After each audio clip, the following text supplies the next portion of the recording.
Hey, hello, and welcome to Guitar Chat.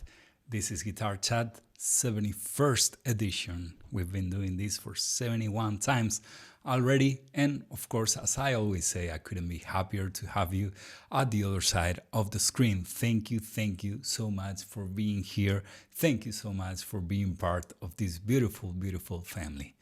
Guitar Chat is brought to you by Vegatrend, the best tremolo systems in the world. And if you're not part of our family already, now is the time to do so. So I'm gonna give you a couple of seconds to subscribe to our YouTube channel, to hit the like button, to write a comment as well, because after that I'm gonna tell you why you need to do all those things. So yeah, go ahead and I'll see you later.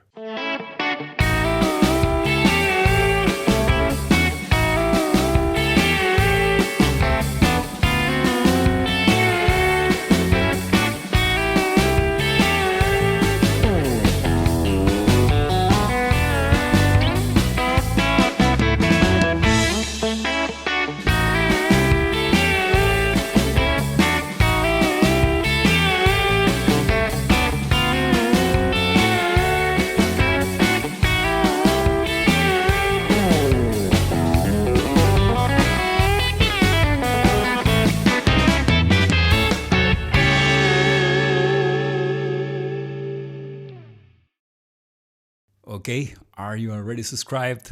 Did you hit that like button? Did you leave a comment?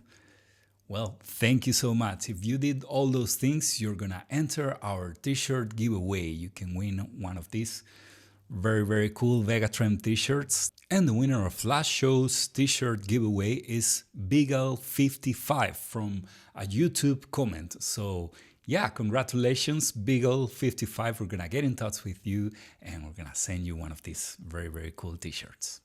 We also have a discount code with which you can go to our website, and by the time you wanna check out, you can type this discount code and you can get a 15% off.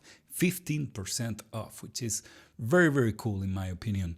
That discount code is going to be available for a whole week right after the broadcast of this show. So yeah, you have 7 whole days to make your purchase, which is very nice. Also, we are giving away a VT1, one of our bridges, completely free. What do you have to do to win one? Just check this out. Hey, are you a guitar player? Do you want to be part of the Vegatrend family? If you do, I've got good news for you. I'm proud to introduce the Vegatrend Challenge. Each month, we're going to prepare a phrase for you to learn. It can be a lick, it can be a phrase, it can be a riff. We want you to learn it and play it at your own style. We want you to be yourself. Once you learn it, you need to record your video and send it to us. Once you've created your jam, send us your video and you will participate in our monthly contest. Here are the requirements. Follow us on Instagram, tag us on your video, and use the hashtag Vegatrend Challenge. Each time we publish our podcast, Guitar Chat, we will reveal the name of the winner. And if you're the winner, we're gonna send you one of these wonderful VT1s completely free. Okay, let's go! Okay, so now it's the time to say the name of last Vegatrend Challenge winner. His name is Chris Doughty. Congratulations, Chris. You really kicked ass with this improvisation, with this solo that you did.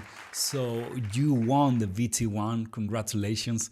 And I hope I said your last name properly. If not, I'm sorry, you know, I'm still struggling with my English. But nevertheless, you were the winner, so we're gonna get in touch with you. We're gonna send you a VT1 completely free.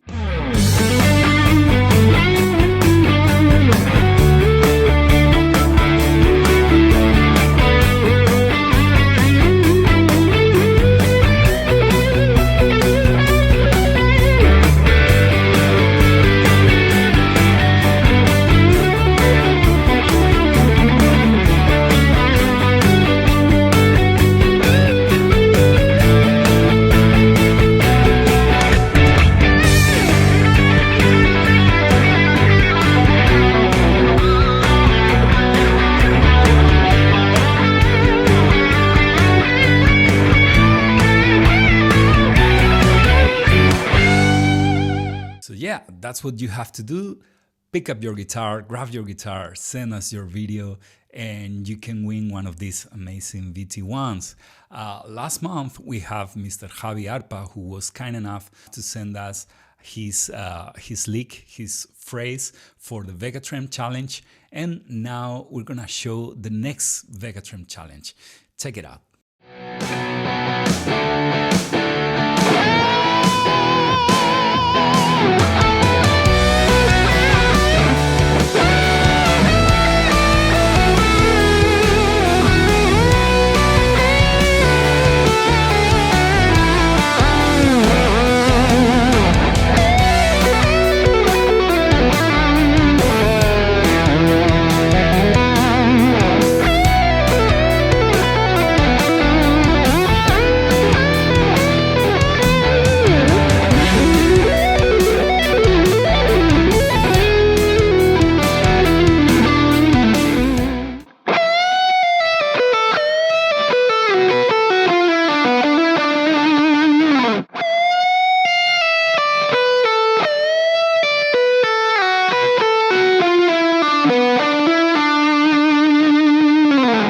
Okay, and now let's talk about today's interview. This time we have a total legend. I mean, if you think about what's the best job that a professional guitar player could have had during their lifetime, I'm pretty sure many of us would choose what this woman did for many years. She was the lead guitar player for the great Michael Jackson. But not only that, after that, she recorded and toured with the mighty Jeff Beck. Ladies and gentlemen, today in Guitar Chat we have the amazing Jennifer Batten. Let's enjoy this interview. Welcome to Spain, Jennifer. It's good to be back. I really dig Spain a lot. I've been here quite a few times, yeah. Awesome. So what brings you to Spain this time? This time it's called Moonfest. Okay. Michael Jackson convention, which I've never done before. I don't think I did one a long time ago in Las Vegas, but it's been years and years. So I'm really looking forward to this because this has been going for at least 25 years. Wonderful. So, of course, I mean, one of the highlights of your career was to join Michael Jackson's band and everything. And tell me a little bit. I mean, I'm pretty sure for you back in the day, it must have been like a dream come true, right? Oh God, yes. Did you ever think that you were gonna play with an artist like that? Well, I kind of set a seed into the universe that I wanted to play with a big band. Okay. I wasn't specific who that would be, or I wanted to play for a lot of people. Okay. And so I ended up playing for the most people. I mean, it doesn't get any bigger than that, right? Because how many tours did you do with Michael? Three tours over 10 years. Wow, oh my God. And of course, I mean, the biggest arenas, the biggest venues, world tour, I guess. Yep, we circumvented the globe many times. Must have been pretty exhausting as well, right? Not really. No, most tours are, because it's very expensive to tour. So if you're not playing on a day, you're traveling to the next show. Yeah. With Michael, he had reached a point where he didn't have to do that. So we only played 2 or 3 days a week when we were in most of the world. That's how it was. And after a show, we would travel by bus overnight to the next city. So we'd be in the next city for a couple days off. Wonderful. So it was more relaxed than a normal tour, right? It was a paid vacation. Yeah. But on top of that, I mean, I'm pretty sure, the experience of being on stage, with not only himself, who, I mean, was a genius, of course, but probably the rest of the band, you guys were all like world-class musicians, right? Yeah, Ricky Lawson was probably one of the #1 calls for drums. He played with Lionel Richie and God, I see the singer and I'm spacing on the name, but he played with Steely Dan. He was very versatile. Yellow Jackets. And Greg Fillinganes played with everybody. He's on everybody's record, and he's doing all the awards shows. So yeah, it was a lot to live up to. Oh, I mean, I imagine. So I mean, were you before Michael? Did you do something similar to that? I mean, No. like, No, before Michael, I was playing in 5 different original bands, playing in Hollywood, okay. maybe once or twice a month, and with 2 other bands. Uh-huh. You know, so in these crap clubs that you just hoped when you were loading your gear out that nobody stole your stuff. Oh, really? Before you could get it to your car. Oh. That's Hollywood. Oh, yeah, of course. Kind of nasty. So that was the struggling musician Yeah, life. Something yeah. like It went that. from 0 to 100 like Okay. overnight. I think you grew up in upstate New York, if I'm not mistaken. When I was very young. Yeah. Okay, and you moved to California with your family, or? Oh, okay. Yeah, when I was 9, we moved, and I wanted to meet the Beach Boys. I didn't realize that just anybody in California couldn't just go meet the Beach Boys. Awesome. So was that the music you were into when you were a kid? A band called the Monkees. Okay, yes. I didn't know if they made it over here. Definitely the Beatles. Okay. The Beatles was the big deal when I got my first guitar, for sure. Rolling Stones, bands like that. Those were the big ones. Okay. So that's what made you pick up the guitar as Yeah. your Between that and my sister had a guitar and I didn't, so I was jealous. So I asked my dad for if the next birthday if I could get a guitar, or Christmas it was. And it was pretty unusual back then for a kid to get an electric guitar. Uh-huh. Usually it's acoustics, so you don't have to buy an amp. Yeah. But he played guitar also, so he already had an amp, and I had a guitar that, to me, looked like the Beatles. Of course. You know, it wasn't anything like it, but it was electric and solid body and cool. Awesome. So after that, who were your main influences as guitar players? I mean, of course, Beatles, but did you get into the players like, I don't know, like Van Halen, people like that, you know, Jeff Beck? I know we're gonna talk about Jeff Beck later, but I mean, when you were starting out with the instrument, were you looking up to specific guitar players? Or? Sure. It depends what age. Okay. You know, very young, Beatles and Stones, and then I got into the blues when I was in 12 or 13 years old, and I used to take my allowance money and spend it all on, they used to call them cutouts, the LPs. They would cut a little corner. Got it. That just meant it was cheap because it wasn't selling, and I would just like grab them all Okay. and start jamming in my bedroom with those 3 chords. Let's see, Led Zeppelin Yeah. was happening when I was in high school. Jimmy Page, of course, you know. Yeah, Robin Trower. Okay. Oh, cool. I would say Aqualung with Jethro Tull. Jethro Tull. That kind of stuff. Yeah. Then I discovered Jeff Beck, and it was all over. But I went through different phases too. When I went to the Musicians Institute, which was only a guitar school when I went in 1978, and then I got into jazz. Okay. I thought I wanted to be a jazz player. I remember sitting in the president's office, and there was pictures of Pat Martino and Joe Pass and Herb Ellis and Tal Farlow. And I thought, in a year, I'm going to play like them. Just ignorant. And I went on that path.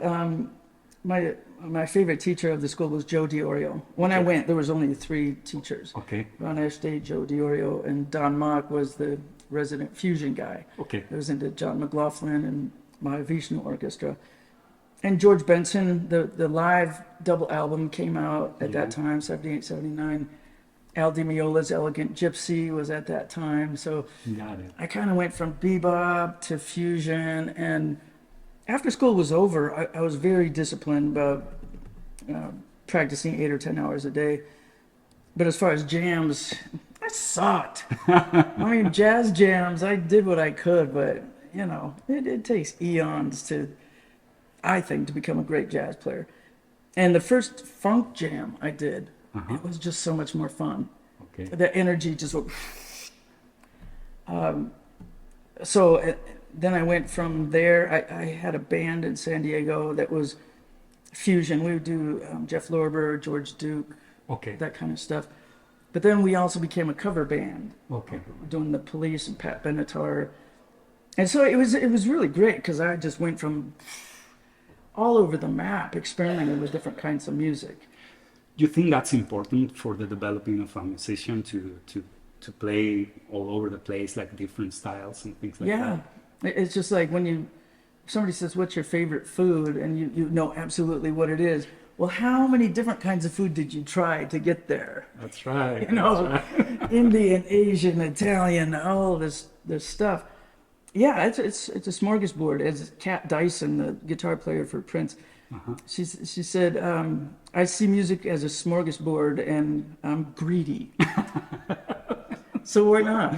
Yeah. That's, so I guess you encourage everyone to play as many things as possible and to listen as many things as possible. I also remember getting my ass kicked one time. I was kind of an ignorant jazz snob Okay. when I was in school, and I went to see Joe DiOrio play one time, and his bass player Bob Magnuson was there as I walked in. And I must have said something snooty about jazz is the only music. Yeah. And he kind of kicked my ass and said, "You need to listen to everything." Wow. And I go, "Ooh, that's coming from Jazz Bo." Okay. So, you know, there's little moments in your life that just like wake you up. That's right. Hopefully. Yeah, I mean, yes. Probably that's something that happens to maybe younger people, right? When you're like, you discover jazz or some other style and you think it's the only truth, right? Yeah. And then you realize how important it is to listen other things, right? Yeah, I mean, it's cool for a while to be obsessed with one thing. Yeah. You know, just really get immersed in it. Like, I'd say typically teenage boys especially are into heavy metal. Yeah. And they think that's all that I'm ever going to do. And you go, well, do you want to make a living at music? Because your chances of making a great living only playing metal are pretty slim. Yeah, that's right. You know, there's, you know, 0.1% of the people that can actually make a living doing that, especially as an original act. Oh, yeah. So if you can diversify and be able to do a lot of different gigs, it'll just help you grow. Even if you still want metal, you're doing rock and roll, a little jazz, a little Latin, a little everything. Yeah. You can take all that you learn into the thing that you like. That's right. I'm pretty sure playing with Michael, it was like that as well, you know, because Michael's music was very, very, very broad, right? And you had to play many different styles. So you had to be a shredder, of course, you know, to play certain solos, but also you had to play funky as well and pop and so many different things, right? So that was probably a good learning platform. Oh my God. Oh yeah, it really was. Because again, being an arrogant youngster, I thought, okay, well, this is essentially a cover band, except all the songs are by the same guy. Yeah. And I've done the cover band thing, and I've spent thousands of hours listening to solos and listening to songs and being able to take them off as accurately as possible. And I remember going in there and playing and spending a lot of time getting the parts right at home and coming in and playing with the monsters. Yeah. And after, I want to say a week, maybe even 2 weeks, we had the show nailed. It was just the band in one room, singers in one room, dancers in one room. Okay. And Greg Fellingane said, okay, we got the show down pretty well. Now let's focus on groove. And that just went through me like an arrow. It's like, am I not grooving? You know, I mean, it wasn't necessarily directed at me. Yeah, but you felt... But I took it on. Okay. Yeah, and it just... Well, I mean, focusing on it is a big deal. Because that's what Michael's thing is about. You start with the groove. And then you add keyboards and whatever on top and dance and video and explosions and all that. But if it doesn't groove... Oh yeah, there's nothing, right? I've played with some tributes. I've probably played with 10 or 12 different Jackson tributes. Okay. And the ones from Brazil, oh my God, the best in the world. Okay. I think it's something in the water in Brazil. Musicians are just insane. Yeah. But I've played with some that, like the drummer, it just isn't grooving. And it just, for me, it ruins it. Yeah. It's like, yeah, you're playing the parts and you studied it, but it doesn't feel good. It doesn't, Yeah. Do you think it's a matter of geography sometimes? Do you think that the the folk music of each country makes it easier? Like, for instance, you just named Brazil. Do Yeah. you think that happens in other places where, you know? I think in Brazil, music is a bigger focus than in a lot of places in the world. Yeah. Like kids grow up playing music, you know. That's not. I mean, Jesus. One of the non-grooving bands was in Italy, and having said that, Giacomo Tura. Yeah. It doesn't groove harder than that. Oh, that's right. So it's, you know, that's a case of it's not the country, Yeah. it's the players. That's right. That's right. I wanted to ask you when they told you about the groove, you know, this thing, did something change inside of you the next time you guys went through the songs at the rehearsals? Yeah, it's just an awareness. Right. Right. Yeah. Uh-huh. I mean, I thought I was grooving already, but now I'm aware Yeah. of, you know, is it right with the bass and drums? Uh-huh. Or am I a little ahead or am I a little behind? And I'll tell you, there was something that happened to me.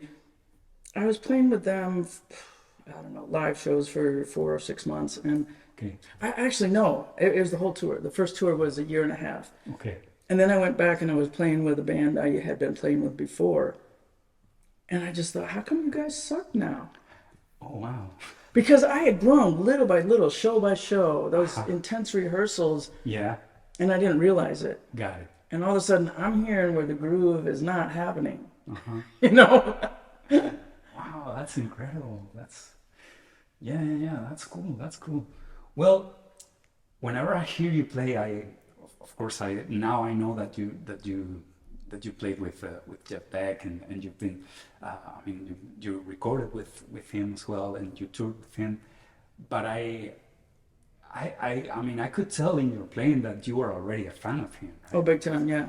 Because there's a lot of nuances that you carry on, which I really, really love about your playing. You know, you're a master of the whammy part, first of all. You know? Thank you. Yeah, and you have many things that seem easy to play, but they're not. You know, you really need to cut your teeth with those things, and I think you have it very, very well developed. Tell me a little bit about that experience. Same with Jeff, yeah. Wow. It was pretty daunting. I had done the Bad tour, and there was a keyboard player on the Bad tour that said, oh, you're into Jeff? I'll introduce you, because he had done some teching for Jeff when he played with Jan Hammer. Okay. And then the bastard didn't introduce us. So, you know, fast forward, the Dangerous tour started up in '92. Okay. And it was my number one focus of the whole tour to meet Jeff. Okay. I knew we were going to England, and I knew he lived there. So how hard could it be? Yeah. And all the shows that we did, there would always be Sony reps that would hang out after the shows. And I'd always ask them, any contact with Jeff? And finally, someone came through and got him VIP tickets to the show and VIP parking. And we were playing at Wembley Stadium, and 2 opening acts went on, and I was so excited. And then Michael canceled the show. Oh. And I thought, no, of all the days of my life, you do not cancel tonight. Yeah. So I thought he was still in the VIP tent. Mm-hmm. And you got 80,000 people pissed off, crying kids leaving, coming out the exits, and these people are coming this way, and I'm going across them with my hair 3 feet high. The crowd, oh my God. Which was really dangerous. Yeah. But I'm thinking, I'm not going to miss this chance. And I got to the VIP tent, and it turns out he never made it in because he came at the last minute. Okay. So I called him up the next day and said, man, I don't know when or if they're going to make up the show, but can I meet you anyway? And he said, sure. So I went to the studio he was working at the next day, I think. Townhouse Studios in London. He was recording his rockabilly record. And I went in and I heard some stuff he was doing and recorded a little bit. And during a break, I got out my old school video camera, because it was long before the smartphone. And I remember I asked him to play Blue Wind, because I had learned every solo that he did on Blow by Blow and Wired CDs. Okay. And it just, of course, my batteries were not charged, like a dumbass. So I get to about 10 seconds and then it's gone. And then I grab the spare battery and that wasn't charged either. So it was hopeless. But in those 10 seconds, I saw the nuance that he did. And even though I was playing the same notes, I wasn't playing it the way he was playing it. Yeah. I'm just like, that's the sound. Oh, Jesus. These half-step bends. Yeah. They're just gorgeous. And then we had a break and ended up talking for the better part of an hour. And it was kind of bizarre because although I knew his music so well, I didn't know him as a person. Yeah. And it was before the internet, so it's not like you can look up every detail of somebody. In fact, I used to hang out in a boutique record shop that used to bring in English magazines. Okay. And I would go through the magazines for anything on Jeff for hours. It was super obsessed. And luckily I had a couple friends with me, so they helped keep the conversation going. Yeah. And then he drove me back to my hotel in his Corvette, which it's like Batman. He's got 500 yards free. He's just like, oh man, if I'm going to die in a fiery car crash, this is the way to go. Yeah. We're so rock and roll.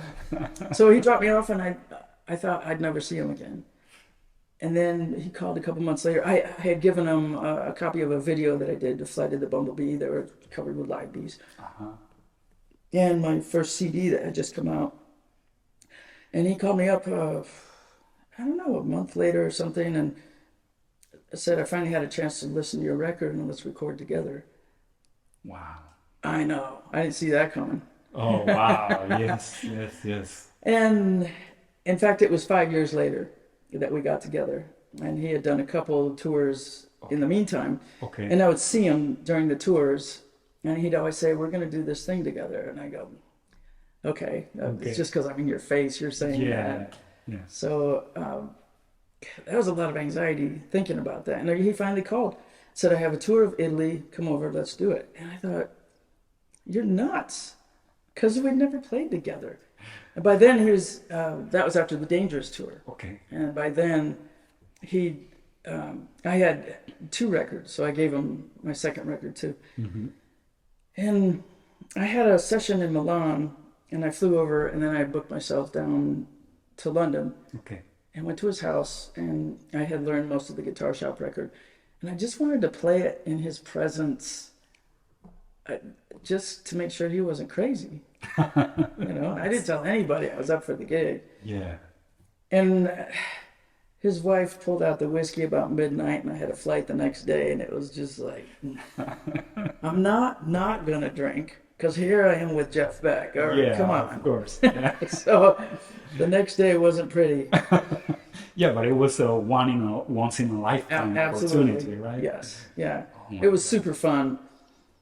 And I used to say it was like Hansel and Gretel with him and his wife in this 3-story 14th century mansion. It was just bonkers.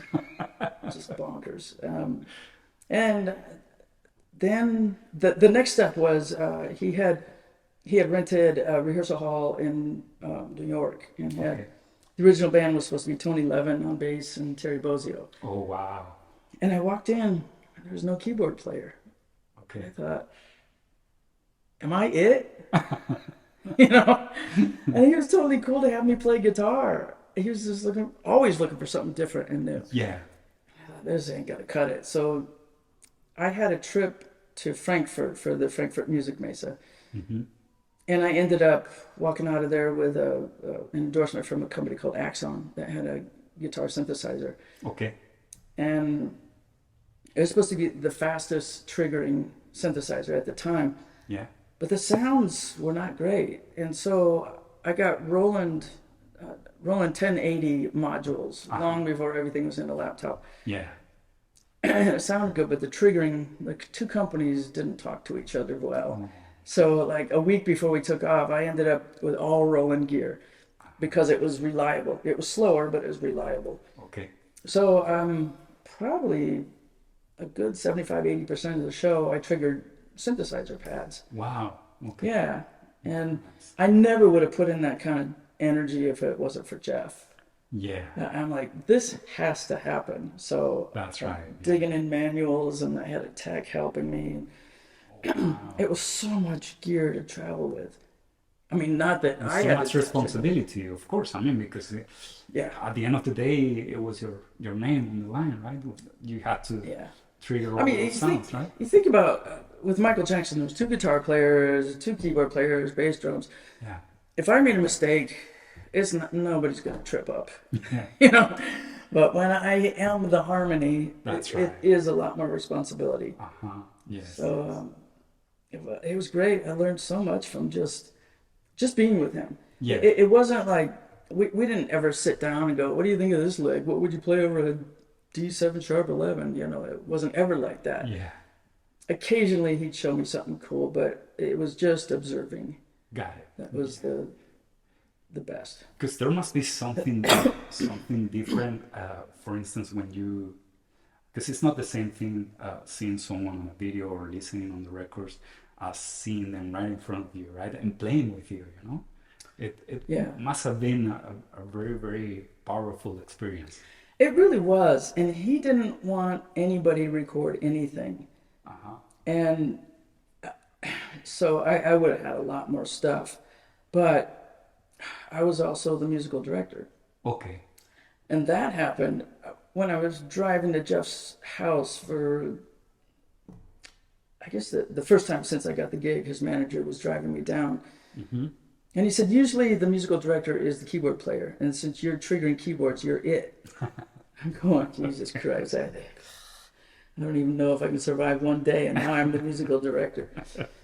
And I thought, you know, I know he doesn't want me to record, but I'm the musical director. I need to hear this stuff Yeah. and see how it sounds and be able to correct stuff that's not right. So I was always, I think he kind of knew I was doing it and didn't give me shit, but... Did you ever know why he didn't want you to record? Yeah, sure. In fact, he thought I stole some tapes Oh, really? at one point, yeah, Okay. because he couldn't find them in his studio, and then he found them, and no, I wouldn't ever do that. But there was plenty of people that would release Oh. rehearsals. In fact, I have the bootlegs from people that stole stuff from him. Oh, wow. I have tons of stuff, Okay. so that's why he was paranoid. Got it. I understand. So, I'm curious as to what do you think about guitar nowadays? What's happening nowadays in the guitar community? Do you follow like new players that are coming out nowadays, or you're not so into guitar music lately? What's your take on that? I discover a lot of players on TikTok. Oh, That's where I discovered Giacomo Turra, okay. Ben Yunsen. There's this woman named Ella Feingold Okay. that it's like every day she puts up lessons on old school R&B groove Nice. and talks about the original pedals that were used, and she's just a master at that. So yeah, I follow them on TikTok, but I have a short attention span, and I typically don't buy records. Okay. I mean, you can't even buy records anymore. You know, Yeah, iTunes, that's true. Amazon, you're forced to stream. Yeah. So there's a few artists that I follow, but guys like Polyphia, Yes. those guys are just bonkers. They sound like they've been playing video games their whole lives. Yes. You know, and I agree. the stuff they're doing is just over the top, technically insane, Wow. but it makes sense. Yeah. So you're very into. I mean, you're updated about the what's happening and everything. Do you ever find inspiration in these Sure. new players? Yeah. Yeah. So I do, but I always intend to try to work on what they're doing, and I never do. okay. I've been so busy since COVID, especially, that I'm always working on tunes for the next gig, and then the next gig, and then the next gig. Like, why I'm here right now is for Michael Jackson convention, and I'm doing tonight. I'll be playing a whole concert of only Michael Jackson songs, Okay. which I've never done before. I made videos for all these songs years ago, and just never followed through with doing the shows. So that took some work.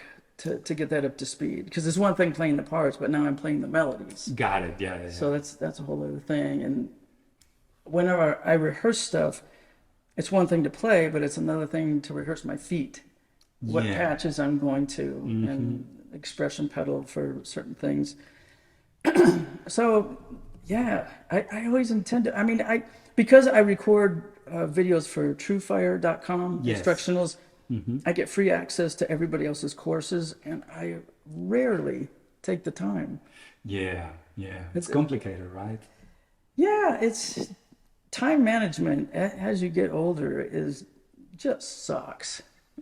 I mean, I wait till I panic for something. It's like, I got to get that together and that together. And it's having time to spend 2 hours doing something for fun is such a luxury. It rarely happens. It is true. Sometimes, I remember one day someone told me that if you're a guitar player, a professional player, you need a certain amount of time to keep your chops in place. Yeah. But you need even more time to improve, especially when you're already an adult and everything. Do you agree with that? Do you think in order to go further into your craft, you need to spend more time than usual or not? Not necessarily practicing. Usually when I'm home in my studio, if I'm going to be working on something for the next gig, I will put up some jam tracks. Okay. And go for 30 to 60 minutes and just have fun. And a lot of times that's where I can discover something new. But even the set that I'll be playing tonight, I really notice that every time I play the song, I discover things. Yeah. At first you just want to get the melody right.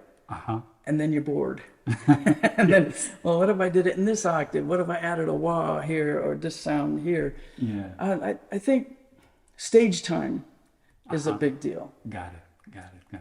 Yeah. Most of the gigs I do, I have improv time. I'm thinking a lot of the tributes that I'm doing, it really depends on what tribute it is, but I usually have some improv time. And I'll be goofing around an hour before the show with just different things, and I go, I'm going to put this in tonight. It never happens because it's not natural. Yeah. That's true. That's been a frustration ever since I graduated from guitar school. Like, I just learned this lick. It's the baddest thing. I'm going to put it in this song tonight. Never. Or if it makes it in, it sounds really stiff. Yeah, it doesn't sound natural, right? It's like it really takes a long time to internalize something new. Where it's comfortable. I totally agree with that. Yeah. It's kind of complicated because, of course, when you're improvising, you tend to be yourself, right? Yeah. And of course, trying to shove something down that is not right when it comes to the top of your head in the moment. Yeah. It's complicated, right? It's what you said. It doesn't feel natural, right? I've probably learned maybe 100 solos in my life, maybe 200. I don't know. But I went through a period of learning Charlie Parker solos. Oh, wow. Okay. Like probably 20 where I could get them up to speed. And I probably 1% of what I learned in so many hours comes out in the guitar.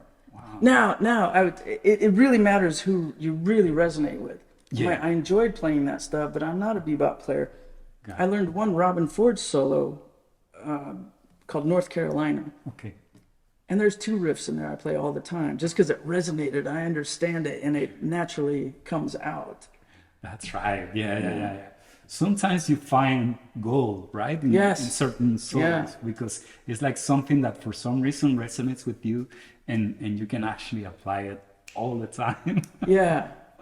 There's a Van Halen line that is super fast. I can't play it up to speed. But the idea of it is something I've been trying to incorporate for 5 years. Okay. And I kind of do it, but it doesn't feel natural yet. Yeah. But eventually it's going to get there, right? So. Or not. The idea of it, maybe. The outline of it, but probably not exact. Yes. I see, I see. Well, let's talk about Vegatron because Yes. that's why we met you, and I'm very happy that we got to connect with you because someone in a store in California uh, told us that you have been talking to them, because you tried one of our VT1s.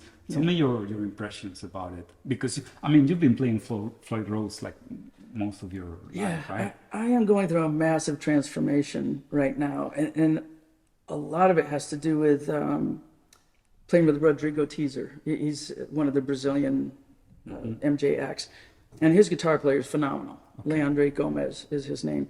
And he had me play his Suhr guitar 24 fret through my system, and I lost my mind.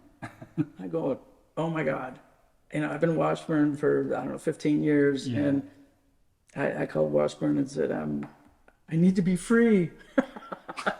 So now I'm on this massive sound experiment, experimenting with everything. Yeah. I got a guitar from Thomas Blug, the Okay. Blue Guitar Strat. Yes. Yes. And he had it, it was his personal guitar. And I bought it from him, and it sounds great. It's a real vintage Strat sound, but it's got the vintage tremolo. And after using the Floyd for 20, 30 years, I'm like, ugh. He had it set up so it'd stay in tune. And the E string, you could pull up a whole stab, the B string, something different, G string. It's like, I don't like being restricted. Yeah. I want to be able to do like 2 whole steps on every string if I want to. And even though it would stay in tune pretty well, I was really paranoid. So I was being very ginger with it. And ultimately, I wasn't playing it because of that. And I thought, let me get a Vega trim. So now I get the sound and all the options. And another thing influenced me too. Recently, I opened for Greg Howe. Okay. Yeah. Our friend Greg. Yes. Yeah. And it really does have an influence. When you hear a monster player, you go, okay, what gear are you using? Not that it's going to make you sound like them, but Yes. it's almost like a sign of approval. That's right. Yes. So that was another thing that put a notch in Vega. And I did Floyd's, and the Suhrs come with the Goto. Yeah. And then I saw that some of them are using the Wilkinson locks, Okay. which are really bizarre, but they work pretty well. But still, the first Suhr that I got was a modern antique, Okay. and it worked. That's what I'm playing tonight. It works pretty good. Cool. Then I got, okay, if I'm gonna be into Suhr, I have to have 2. I have to have a backup at least Yeah. when I'm home. And they don't make the modern antique anymore, so I just bought a modern pro, and I go, well, it looks very similar, and the specs are similar. And I got it, and it wasn't routed out. I go, what are you thinking? You have a tremolo, and you can't use it. Yeah. And I called them up and go, what gives? And they said, well, John Suhr thought it was taking too much of the tone away. And I thought, but tremolo, I need to be able to express. It's like I've been using it since. I mean, it's part of your language. It It's is. part of your Absolutely. vocabulary as a guitar player, Yeah. and of course you need to have It's that, it's it's like having you got a great singer, Shaka Khan, say, right? okay, you're going to sing tonight, but you can't bend up into notes or out of notes, and you can't use vibrato. Yeah. It's not Have like- at it. Yeah. It's like all the nuance is gone. Yeah. So That's right. yeah, so I'm in the middle of the journey right now, and Wonderful. there's a good chance that Vega will stick. Well, I really, really hope so. Yeah. Because it would be a great honor for us, to have you using our tremolos. It would be a dream come true, for us. Honestly, it would be. Well, thank you. that. Yes. I've heard about it for years, and I think anybody that's read the guitar magazines for years and years, you see these ads and you go, "Oh my God, that looks great!" I put my money down and you get it, and I go, "Oh shit!" It's not what they said in the ad.